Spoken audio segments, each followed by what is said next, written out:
नमस्कार दोस्तों, मैं हूं डॉक्टर पूजा अग्रवाल और आज मैं आपको बताना चाहूँगी डेंटल क्राउन एंड ब्रिजेस के बारे में। अक्सर in my day to day practice I have notice कि कुछ लोग बहुत ज़्यादा क्लियर हो गए हैं, अपडेट हो गए हैं, people are so much aware regarding the dental treatment. When I started my practice 14 और 15 years back तो सिनेरियो बिल्कुल डिफरेंट था। लोगों को क्राउन ब्रिजेस के बारे में इतना आइडिया नहीं होता था, but I feel so happy that people are so aware.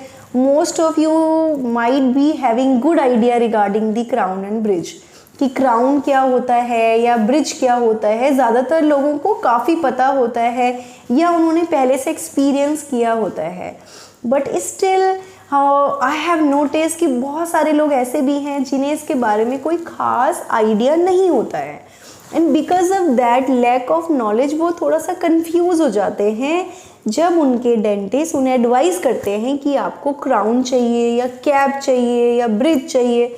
So all these words create confusion. That's why only today I am going to release this video ताकि ये कॉन्सेप्ट आपको क्लियर हो। और अगर खुदा ना खास्ता आपके किसी दांत में कोई तकलीफ हुई है और आपको आपके डेंटिस्ट ने इनमें से कुछ रिकमेंड किया है तो आपको उसे समझने में एक कंफर्ट लेवल फील करें और आसानी हो।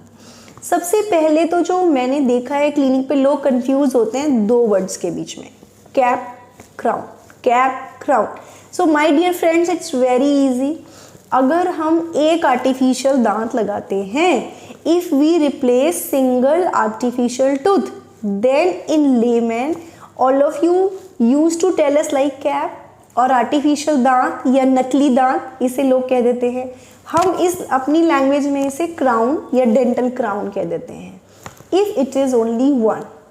बट अगर ये एक से ज़्यादा है, लाइक दो जुड़े हुए दांत हैं, आर्टिफिशियल टीथ जो कि दो जुड़े हुए हैं, जॉइंट है, दो दांत आपके ख़राब है, हमने कैप्स लगा दिए हैं दो, जिसको हम दो क्राउन्स या दो कैप या दो आर्टिफिशियल टूथ कह सकते हैं जो कि जॉइंट हैं, तो इसको हम ब्रिज कह देते हैं।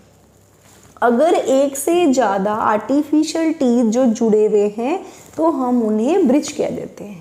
ये दो भी हो सकते हैं, ये तीन भी हो सकते हैं, ये चार भी हो सकते हैं, मोर देन दैट भी हो सकते हैं।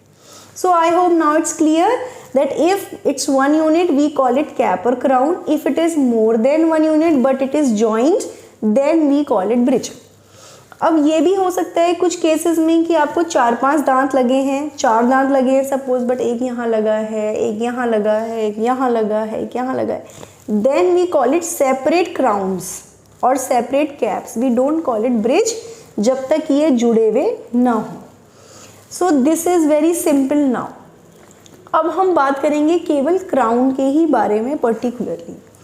फ्रेंड्स, कैप की या क्राउन की ज़रूरत हमें तब होती है सपोज़ आपका कोई सिंगल टूथ है, स्ट्रक्चर तो है दांत का पर वो टूट गया है या क्रैक कर गया है, जैसे कोई एक्सीडेंटल या ट्रॉमा के केस में फ्रैक्चर हो जाते हैं दांत, थोड़ा सा झड़ गया है जिसे हम एट्रीजन कह देते हैं, या कैविटी इतनी ज़्यादा हो जाती है कि दांत खराब हो जाए और उसमें फिलिंग ही ना रुके। इसके अलावा दांत आपका डिस्कलर हो गया है या आपने रूट कैनाल कराया है या आपने इम्प्लांट डलवाया है। ऐसी सिचुएशंस में आपके डेंटिस्ट आपको रिकमेंड करते हैं कि आपको एक आर्टिफिशियल दांत लगाने की ज़रूरत है। अब चाहे वो टूथ इम्प्लांट करा हुआ है उसके ऊपर लगे या अंदर दांत का स्ट्रक्चर है और उसमें रूट कैनाल करी हुई है इसलिए हम लगा रहे हैं, या रूट कैनाल नहीं की हुई है, इम्प्लांट नहीं डला है, पर एस्थेटिक्स के लिए, यानी कि जैसे दांत थोड़ा डिस्कलर है या कोई और प्रॉब्लम है, हम केवल ब्यूटिफिकेशन के लिए कर रहे हैं, तो उसे हम डेंटल क्राउन्स या लेमन में हम उसे आर्टिफिशियल टूथ या कैप कह देते हैं। तो ये कुछ इंडिकेशंस होते हैं जिन केसेस में हम पेशेंट को रिकमेंड करते हैं कि आप इसके ऊपर कैप चढ़वा लीजिए। इसमें यूजुअली दांत का स्ट्रक्चर अपना खुद मौजूद होता है। It's not in the air, inside there is your own tooth structure और देयर इज इम्प्लांट, उसके ऊपर ही आपके डेंटिस्ट क्राउन लगाते हैं। Now come to the point of bridge.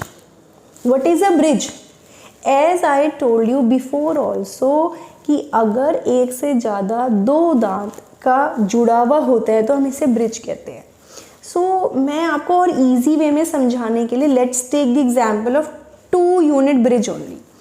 Unit हमारी भाषा में एक दांत को हम 1 यूनिट काउंट करते हैं। अगर 2 यूनिट ब्रिज है यानी कि 2 टीथ हैं और वो जुड़े हुए हैं, उसकी ज़रूरत हमें तब होती है जब 2 दांत एक साथ ख़राब हो गए, चाहे वो डिस्कलर्ड हैं या ट्रॉमा का केस है, क्रैक हो गया, फ्रैक्चर हो गया, ट्रीजन हो गया, घिस गया, 2 इम्प्लांट एक साथ हैं, तब हम 2 क्राउन लगा के उन्हें ज्वाइन कर देते हैं। We call it 2 unit bridge. अब हम बात करते हैं 3 यूनिट ब्रिज के बारे में। ऐसे जो ब्रिजेस होते हैं यूजुअली तब दिए जाते हैं जब बीच का टूथ मिसिंग होता है। एक राइट साइड में टूथ होता है, एक लेफ्ट साइड में टूथ होता है और बीच का टूथ मिसिंग होता है।